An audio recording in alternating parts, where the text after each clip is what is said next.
ደደንና ባከበረን በልዑል አምላክ በሕያው እግዚአብሔር ስም እንደምን ዋላችሁ? እንደምን አመሻችሁ? ለዚህ ዕለት ለዚህ ሰዓት እንኳን አደረሳችሁ። አሜን። በደሙ ያጠበን ከባርነት ቤት አውጥቶ ወደ ልጅነት የመለሰን በዚህ ዓለም ፋንታ መንግሥተ ሰማያትን ተስፋ አድርጎ የሰጠን በኦሪት ፋንታ ወንጌልን የሰራልን ወደዚህ ዓለም ወርዶ ተወልዶ እኛን መስሎ እኛን ያዳነን የአባቶቻችን አምላካችን መድኃኒታችን ኢየሱስ ክርስቶስ ከባሕርይ አባቱ ከአብ ከባሕርይ ሕይወቱ ከመንፈስ ቅዱስ ጋራ ስሙ ዛሬም ዘወትርም ለዘላለም የተመሰገነ ይሁን። አሜን። አጠር አድርጌ እንድናገር ያው መምጣቴን ብቻ ለማስታወስ ያክል አምሽቼ ስለገባው እንድታውቁት ያህል ነው እንጂ ብዙ ትምህርት አላስተምርም፣ ጊዜውም ስለማይበቃ ስለመሸ። በትንቢተ ኢሳይያስ ምዕራፍ 49 ቁጥር 15 ላይ የሚገኝ አንድ የእግዚአብሔር ቃል ነግሬያችሁ ባጭሩ ምናልባትም ቢበዛ ከ10 ደቂቃ ላልበለጠ ጊዜ ቆይቼ መድረኩን እለቃለሁ ማለት ነው። ቃሉም የሚለው እኔ ግን አልተውሽም የሚል ቃል በትንቢተ ኢሳይያስ ምዕራፍ 49 ቁጥር 15 ላይ ተጽፎ እናገኛለን። ሁላችሁም ይህን ቃል እንድትሉ ጠይቃለሁ። እኔ ግን ብሎ አልተውሽም። ይህን ቃል ነቢየ እግዚአብሔር ኢሳይያስ የተናገረው ትንቢት ነው። እግዚአብሔር ለእስራኤል የገባው ቃል ኪዳን ነው። ቃሉ እንደሚነግረን ከፍ ብለን ስንመለከተው ጽዮን ግን እግዚአብሔር ረስቶኛል ብላለች። በውኑ ሴት ከማህፀኗ ለወጣው ልጅ እስከማትራራበት ጊዜ ድረስ ደርሳ ልትተወው ልትረሳው ትችላለችን? አዎ እሷ ልታደርገው ልትረሳ ትችላለች፣ እኔ ግን አልረሳሽም የሚል ቃል ኪዳን ነው የሰጣት ለጽዮን ማለት ነው። እዚያ ላይ የምንመለከተው እንግዲህ እግዚአብሔር ከእስራኤል ጋር ያለውን አንድነት ያለውን ግንኙነት እናውቃለን። በእስራኤል በብሉይ ኪዳን እስራኤል በሚስት እግዚአብሔር ደግሞ በባል ተመስለው ነው የተቀመጡትና እግዚአብሔርና እስራኤል በቃል ኪዳን የተዋዋሉ በቃል ኪዳን የተስማሙ በቃል ኪዳን አንድ የሆኑ ናቸው። አብርሃምን ከነበረበት ካደገበት ምድር ከካራን ካወጣው ጊዜ ጀምሮ እግዚአብሔር ለአብርሃምና ለዘሩ በገባው ቃል መሰረት እስራኤልን እንደ ሚስት የሚጠብቃት የሚንከባከባት የሚመግባት ሆኗል። ያም ማለት ለቤተሰብነት የመረጣት ርስቱ ስለነበረች በምድር ላይ እግዚአብሔር ሌላ ርስት የለውም፣ የሰው ልጅ ነው ርስቱ። አብርሃምንም የመረጠበት ምክንያት ለርስትነት ነው። ርስቱን አብርሃምን ግን በመረጠው ስፍራ ላይ ተክሎታል። እኔ ወደማሳይ ምድር ውጣ ብሎ የተከለው ማርና ወተት ወደምታፈሰው ምድር አስገብቶ የተመረጠችውንና የከበረችውን ምድር ርስቱ ለሆነው ለአብርሃም ሰጥቶታል ማለት ነው። አብርሃም ለእግዚአብሔር የተመረጠ ርስት ነው። ለአብርሃም ደግሞ ኢየሩሳሌም የተመረጠች ርስት ናት። ኢየሩሳሌምን አብርሃም በቃል ኪዳን ወርሷታል። አብርሃምን ደግሞ እግዚአብሔር በቃል ኪዳን ተቀብሎታል። ቅብብሎሹ እንደዚያ ነው። ሰው ልቡን ለእግዚአብሔር ሲሰጥ እግዚአብሔር ደግሞ ምድርን ለሰው አሳልፎ ይሰጣታል ማለት ነው። የሰው ልጅ ልቡን ከእግዚአብሔር ሲለይ የምድርን በረከት ሁሉ እንዳይበላ እግዚአብሔር ይለየዋል ማለት ነው። እግዚአብሔር ከሰው ጋር ሲሆን በምድር ያለው ማንኛውም ነገር ለሰው ልጅ ይሆናል ማለት ነው። የሚገባውና ሰዎች ሁሉ የሚያደርጉት ነገር ብቻ አይደለም። የማይገባውና ለሰው ያልተሰጠው ነገር ሁሉ ለሰው የሚሆንበት ጊዜ አለ። ያም የሆነው የሰው ልጅ ራሱን ለእግዚአብሔር የሰጠ እንደሆነ ነው። ሰው ራሱን ለእግዚአብሔር ሲሰጥ እግዚአብሔር ደግሞ ሁሉን ነገር ለሰው አሳልፎ ይሰጣል። ምድርን ብቻ አይደለም፣ በምድር ያለውን ብቻም አይደለም፣ ሰማይንና በሰማይ ያለውን ሁሉ እግዚአብሔር ለሰው ይሰጣል። እግዚአብሔር ሰውን መኖሪያው ሲያደርገው ምድርን ለሰው መኖሪያ ያደርጋታል። የሰው ልጅ በየትኛውም ምድር ላይ ቢኖር መኖር የሚችለው እግዚአብሔርን እሱ ደግሞ ለእግዚአብሔር ምቹ መኖሪያ የሆነለት እንደሆነ ነው። በሰው ውስጥ ማደር ሲችል እግዚአብሔር ሰውን በየትኛውም ቦታ ውስጥ ማሳደር ይችላል። በትንቢተ ኢሳይያስ ምዕራፍ 43ን ስንመለከት እንደምናነባው በውሃ መካከልም ቢሆን እንዳያሰጥሙት አድርጎ በእሳት መካከልም ቢሆን እንዳያቃጥለው አድርጎ ሰውን ማኖር ይችላል እግዚአብሔር። ያንን የሚያደርገው ግን ራሱ እግዚአብሔር በሰው ልብ ውስጥ መኖር ሲችል ነው። እግዚአብሔር የነገሰበትን ከተማ ማን ይደፍረዋል? ጽኑ ንጉሥ የነገሰባትን ከተማ ሰራዊት የገነባ ንጉሥ በየትኛውም ሀገር ሂዶ ዘምቶ ድል አድርጎ ይመለሳል እንጂ ድል አይነሳም። እንደምታውቁት የነገሰባትን ከተማ አያስደፍራትም። አጥሯ ቅጥሯ የጸና ነው። ውሃዋን የሚቀዳት ሳሯን የሚነቅላት አንድም ወንድ የለም። እግዚአብሔር የነገሰበትንም ሰው ልክ እንደዚያው ነው። የራሱን ጠጉር ሳይቀር እግዚአብሔር ቆጥሮ ተረክቦታልና ማንም ሰው ያለ እግዚአብሔር ፈቃድ የራሱን ጠጉር መንቀል አይችልም። ለዚህም ነው በቅዱስ መጽሐፍ ወለክሙሰ ስዕርተ ርእስክሙኒ ሁሉ ቁህቱ ይላል። በማቴዎስ ወንጌል ምዕራፍ 10 ላይ ለእናንተስ የራስ ጠጉራችሁ ሳይቀር የተቆጠረ ነው ይላል እግዚአብሔር። የራስ ጠጉራችሁ ሳይቀር የቅዱሳን የተቆጠረ ነው። የእግዚአብሔር ከተሞች ናቸውና እነሱ ራሳቸው የተቆጠረውን ማንም ሊነካው አይችልም። እግዚአብሔር ቆጥሮ ተረክቧቸዋል። ቅዱሳን አጥንታቸውን አይደለም፣ ሰውነታቸውን አይደለም፣ የራስ ጠጉራቸውን። ከራስ ጠጉራቸው አንዷን ዘለላ ያለ እግዚአብሔር ፈቃድ ነፋስም ቢሆን ነቅሎ ሊወስዳት አይቻለውም ማለት ነው። ካልተፈቀደለት ማንም ምን በእነሱ ላይ ማድረግ አይቻለውም። ለምን? የእግዚአብሔር ከተማ ስለሆኑ። የሚፈራ ንጉሥ፣ ጽኑ ንጉሥ የነገሰባትን ከተማ ማን ይደፍራታል? አጥሯም ቅጥሯም የማይደፈር ጽኑ ነው። አይደለም? የማይደፈር ጽኑ ነው። ማንም ቢሆን በኃይል ከእግዚአብሔር ጋር ይነጻጽራል። እግዚአብሔርን ሊደፍረው የሚችል ማንም የለም። ሰው በቃል ኪዳን ለእግዚአብሔር የተሰጠ ሲሆን ቃል ኪዳኑን አክብሮ መኖር ሲችል እግዚአብሔር ደግሞ በቃል ኪዳን ምድርን በጠቅላላ ይሰጠዋል። ሁሉንም ለሰው ልጅ ይሰጣል ማለት ነው። ሁሉን ለሰው ይሰጣል እግዚአብሔር። እስኪ ያስቡት።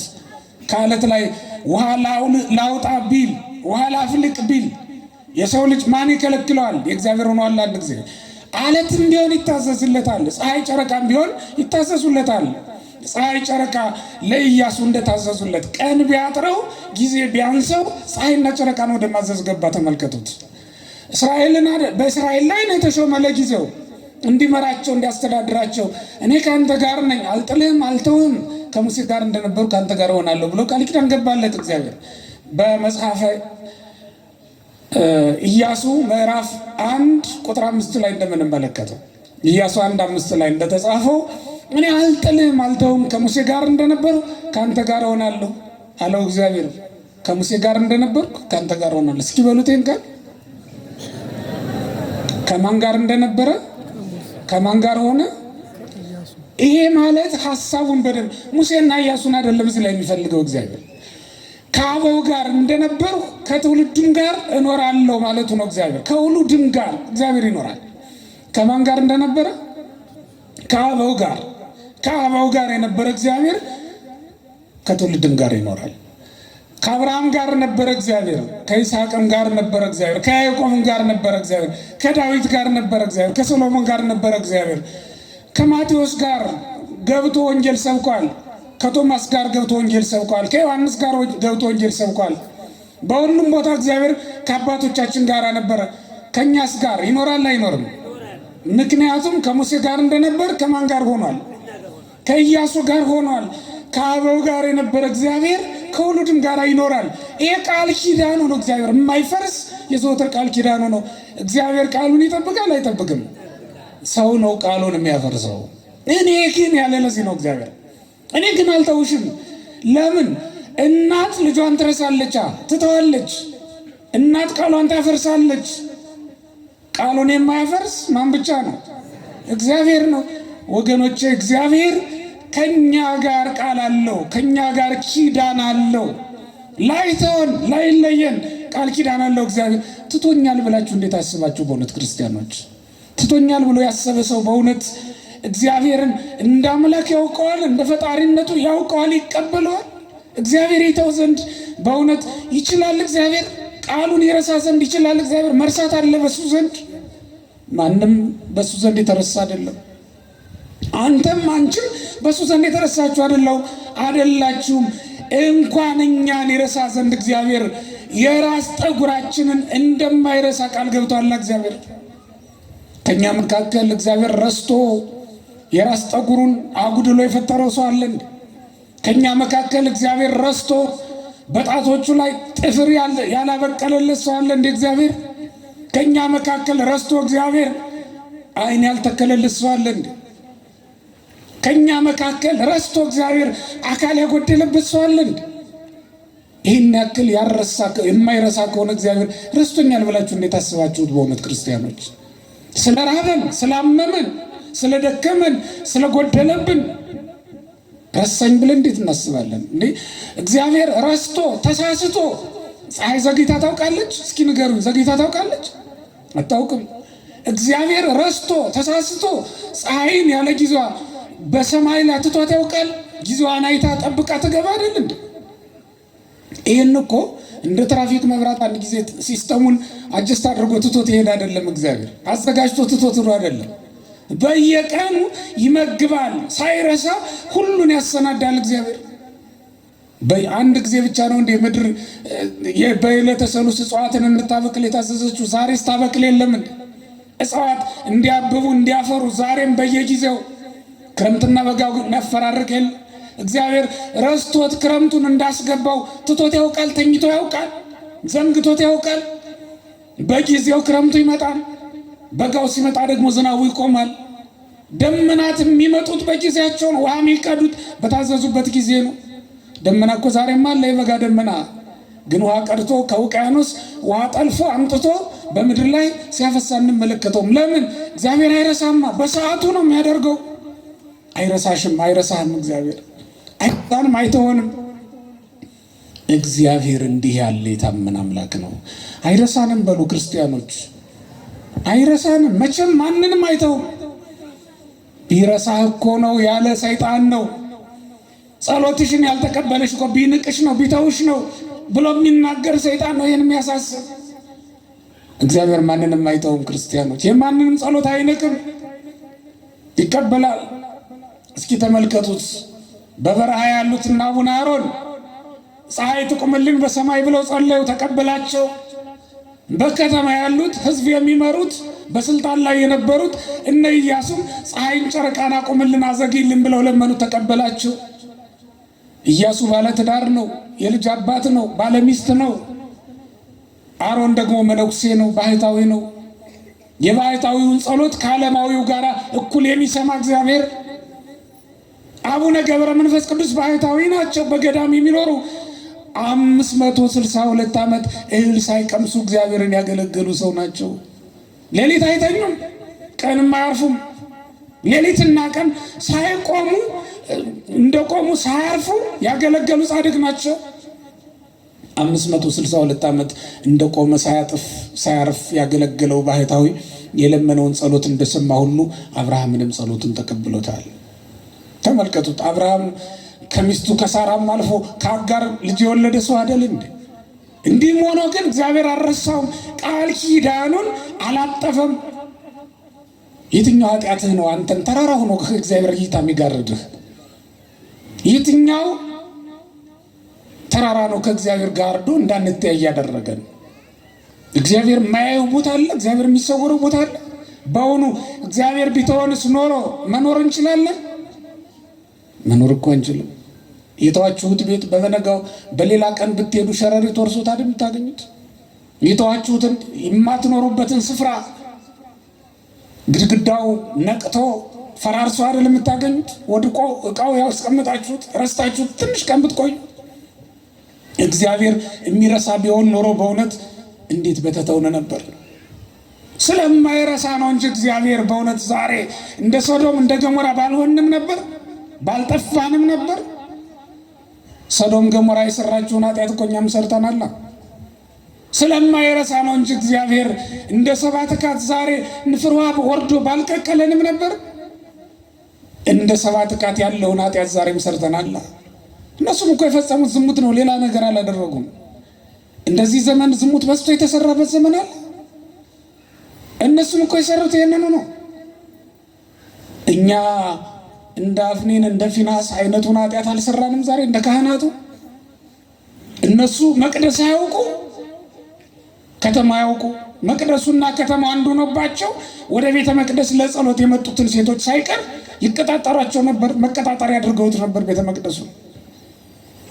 መሰዊያውን ለራሳቸው ጥቅም አውለውት ነበር። ተመልከቱት። ነገር ህዳር 21 ላይ ምናልባት በሰፊው ታሪኩን ተሰሙት ይሆናል። በመሰዊያው የራሳቸውን ጥቅም መሰብሰቢያ አድርገውት ነበር። ዛሬ የንግድ ስፍራ የማያውቁ ቤተ መቅደስ ለይተው የማያውቁ ሰዎች አሉ አይደል? የቤተ መቅደሱና የንግድ ስፍራው ተመሳስሎባቸው ቤተ መቅደስም ሲነምጡ ይነግዳሉ፣ ከተማም ሲሄዱ ይነግዳሉ። እንደዚህ ሆነው ይኖራሉ። ቤተ እግዚአብሔርና ከተማው ተቀላቅለውባቸው በቤተ እግዚአብሔር ቅጥር አካባቢ ራሱ ፈቃደ ስጋቸው የሚፈጽሙ ሰዎች እኮ አሉ። በአፍኒን በፊናስ ዘመን የተደረገው ኃጢአት በእኛ ዘመን አልተደረገም ትሉኝ ዘንድ ትችላላችሁ? ማስረጃ አላችሁ? እንዴት ሊሆን ይችላል? የአደባባይ ጉዳይ አይደል? ስለዚህ እግዚአብሔር ትቶናል እንዴት እንላለን? ቢተወን ኑሮ ፀሐይ ዛሬ መውጣት ነበረበት። ቢረሳን ኑሮ መዓልትና ሌሊት መፈራረቅ ነበረበት እንደ ኃጢአታችን ብዛት። ስለዚህ እግዚአብሔር አልተወንም። እኔ ግን የሚለው በጣም የሚያጽናና ቃል በእውነት እኔ ግን አልረሳሽ። ሁሉም ቢተዋል ሰው ቢሆን እኮ ይተዋል። ምክንያቱም በአንድ ወቅት እንዲህ ተብሎ ነበር። ቅዱስ ጴጥሮስ እንዲህ አለ፣ እመኒ ኩሎ ምክህዱ ከአንሰ ይክህደከ።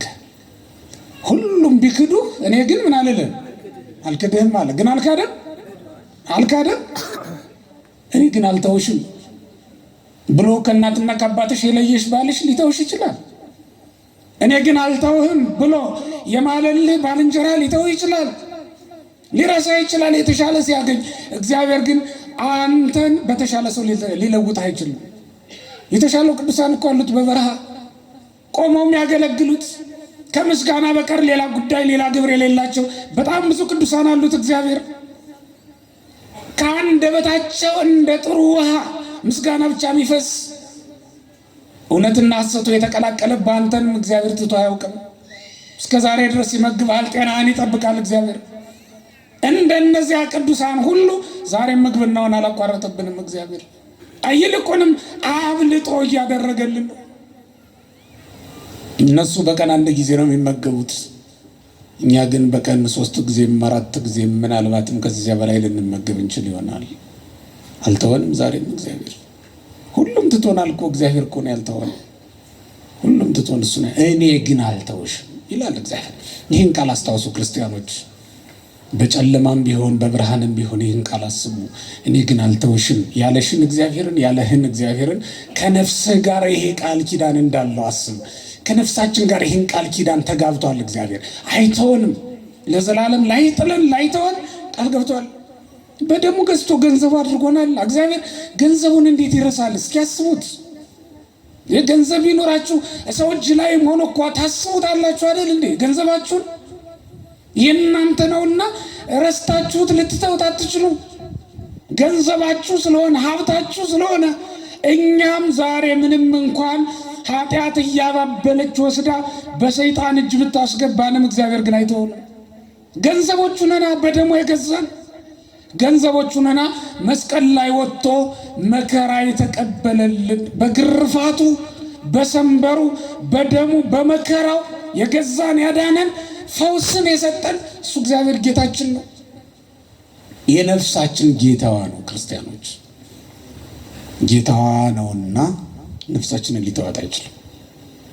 ቤትህን ትተዋለህ፣ እንዴት ልትረሳው ትችላለህ? ቤት ይጠፋል፣ እንዴት ልትረሳው? ሊጠፋ ይችላል። ምናልባት ሌላ ሰው ይሆናል እኮ የሚኖርበት፣ ግን አትረሳውም፣ አንተውም።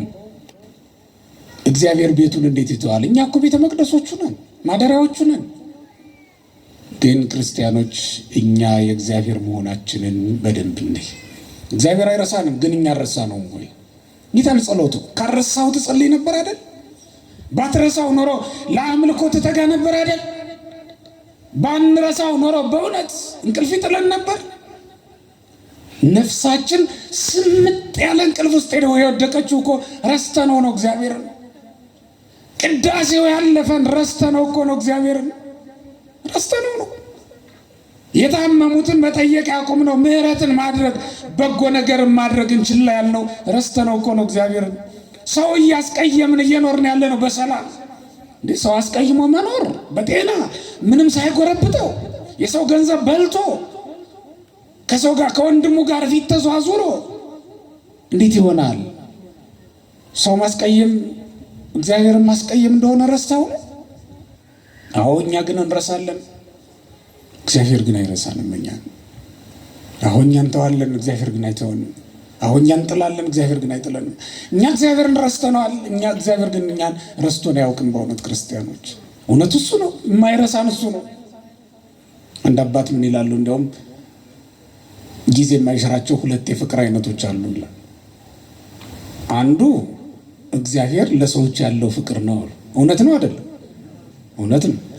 ሁለተኛው ፍቅር ደግሞ ሰው ለምግብ ያለው ፍቅር ነው ይላል። እውነት ነው አይደለም? እንዴ ለምግብ ካለን ፍቅር የተነሳ ከሆነ የምግብ አሰራራችን ራሱ አይነቱ መብዛቱ፣ በፊ የሚነሳበት ቤት ገብታችሁ ታውቃላችሁ? ይሄ ሁሉ ምግብ በምድር ላይ አለ የምትሉበት ቤት አለ። ለዛውም ደግሞ የበለጠ ልታዩ ትችላላችሁ። ሰው ለምግብ ካለው ፍቅር የተነሳ በተለያዩ ጊዜያት የተለያየ ነገር ያደርጋል። ይህንን እምላችሁ ለምንድን ነው? እኛ ምግብን እንደማንረሳ ሁሉ መብል እንረሳለን። እኛ እንደውም እግዚአብሔር በፊታችን ያደረገው ሆዳችንን እንዳንረሳው ፈልጎ ነው መሰለኝ።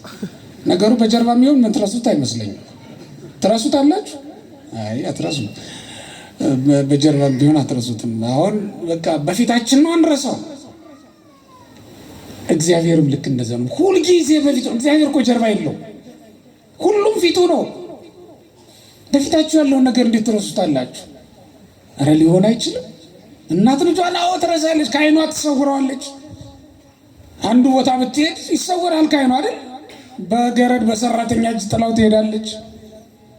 እግዚአብሔር ግን በሰራተኛ እጅ ጥሎን የሚሄድ አምላክ አይደለም። በማንም እጅ አይጥለንም። ሁልጊዜ በእጁ ነን። የሚያሳድገን እሱ ነው። በሞግዚት አይደለም የሚያሳድገን፣ በራሱ ነው የሚያሳድገን። ራሱን ተመግበን ነው የምናድገው። እናት እኮ 3 ዓመት አጥብጣ በቃኝ ትላለች አይደል? ለዛውም የድሮውን ነው የምነግራችሁ። በዚህ ዘመን ደግሞ ሌላ ቀመር አለው መሰለኝ አይደል? ውበት ያበላሻል። ስለዚህ ያንን የማያገኙም የዘንድሮ ልጆች። እግዚአብሔር ግን እድሜ ዘመናችንን እሱን እየተመገብ እንድንኖር ፈቅድልናል። ሁልጊዜ ህፃናት እንደሆነ ታውቃላችሁ። በሱ ፊት ሁልጊዜ ህፃናት ነን። እንደ ህፃናት ሁኑ ሲል እግዚአብሔር እንደ ህፃን እያባበለ ሊያኖረን እኮ ፈልጎ ነው። እንደ ህፃን የምንሻውን የምንፈልገውን ነገር ሁሉ እያሟላ እቅፉ ላይ አድርጎ ሊያኖርን ስለሚፈልግ እኮ ነው። አድግኩ ለምን ትላለህ? ህፃን ሁንና ኑር በቅፉ ላይ። ህፃን ሁንና ኑር ክንዱ ላይ። ሁልጊዜ ህፃን ሆኖ መኖር እንዴት ያቅተዋል ሰው? ማደግ እኮ ነው አይደል? ከባዱ ነገር ስታድግ ሁሉን ትሸከማለህ፣ ራስህን ቻል ትባላለህ። በእግዚአብሔር ዘንድ ግን ራስህን ቻል የሚባል ነገር የለም። አንተን ራሱ የሚችልህ ራሱ እግዚአብሔር ነው። ራሱ እግዚአብሔር ነው። ተመልከተ። አብርሃምን ሚስት አግብቷል፣ አገር አቅንቷል። ከ75 ዓመት በኋላ እየተከተለ እግዚአብሔር ይመግባል፣ መሬት ያስለቅቅለታል፣ ሞገስ ይሆናል። እየተከተለ ውሃ ያፈልቅለታል፣ እየተከተለ ተመልከተው። እስራኤል ከ600 ሺህ በላይ ናቸው። ያንን ሁሉ ህዝብ እየተከተለ ይመግባል እግዚአብሔር። ብዙ ናችሁ ስሩና ብሎ አላለም። ምድር በፊታችሁና ትረሱና ቆፍራችሁ ብሎ አይደለም ያላቸው። እንደሌላው ሰው ዝናብ አዘንብላችኋለሁ ምድርን እንድታበቅል አደርግላችኋለሁ አይደለም ያለው። ራሱ ምግብ እያመጣ መገበ። ያን ሁሉ እንደ ህፃን ሆኖ መኖር እንዴት ያቅተዋል ሰው? በእውነት ክርስቲያኖች እንደ ሕፃን ብትሆንለት እኮ እግዚአብሔር አንተ እያባበለ እንባህን እየጠረገ ያኖርህ ነበር። ግን እኛ እንደ ሕፃን አንሆንም። ክፉ ነገርን በማወቅ አዋቆች ነን ብለናል። ክፉን በመለየት መልካሙን እኮ አይደለም።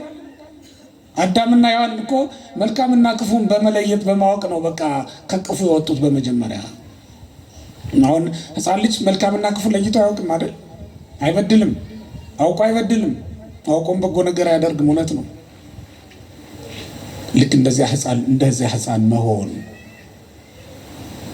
ነበረብን፣ ግን እኛ እንደሱ አላደረግንም።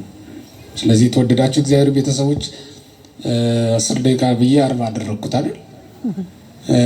እንግዲህ ስለነበረን ጊዜ አባቶቻችን አምላክ እግዚአብሔር ስሙ የተመሰገነ ይሁን። ዛሬ እንዲያው መምጣትህን ሪፖርት አድርግ ስለተባልኩ ነው አሁን የገባሁት። እንዲያው መግባቴን ለማሳየት ያክል ነው እንጂ ለማስተማር አልነበረም። ግን በዚያው ቀጠልኩ መሰለኝ። እግዚአብሔር ይስጥልኝ። ይብቃኝ።